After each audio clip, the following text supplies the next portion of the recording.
afternoon, good morning, good evening sa inyong lahat mga kababayan ko, mga YouTubers ko. Salamat at magandang araw sa inyong lahat. Dito na naman tayo guys. Bago tayo mag-umpisa sa ating panonood at pag-reaction, unahin muna natin ang pag-subscribe sa ating channel, i-like at mag-comment para updated kayo sa sunod pang mga videos na mai-upload ko. At huwag ninyong palampasin tong video na to guys, kasi importante ito sa lahat ng mga pensioners. Yung may mga SSS pensions, at yung mga 60 years old na mga pensioners, lahat tayo dapat malaman natin to para alam natin kung paano natin i-claim ang ating SSS. At marami pa kayong matutunan dito guys. Kaya, panoorin nyo to guys. Pero, bago tayo mag-umpisa, huwag niyong kalimutan ang pag-subscribe guys. At click ang notification bell para updated kayo sa lahat ng videos ko. Sige. Thank you.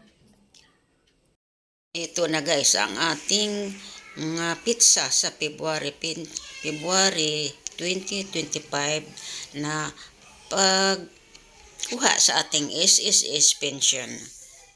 Ang first batch, February 10, 2025. Kung ang inyong SSS number nagtapos sa 1, 2, 3, 4, 5. Tapos ang second batch, makuha sa February 15, 2025 kung ang inyong SSS number nagtapos sa 6, 7, 8, 9, 0. Kaya yan guys, ang SSS pension payment dates February 2025. Ang minimum monthly pension ay 2,000 per month.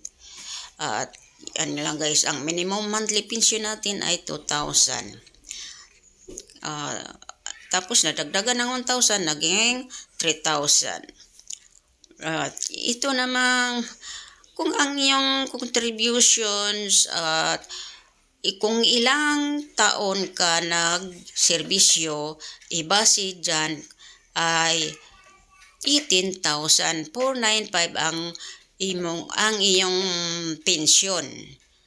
At kailangan meron kang at least 120 monthly contributions before ka nag-retire. Yan ang eligibility criteria. SSS number ends and 1 to 5, you will receive your pension on February 10. At if your SSS number ends in 6 to 0, ibig sabihin 6, 7, 8, 9, 0, you will receive your pension on February 15, 2025. Yan lang guys.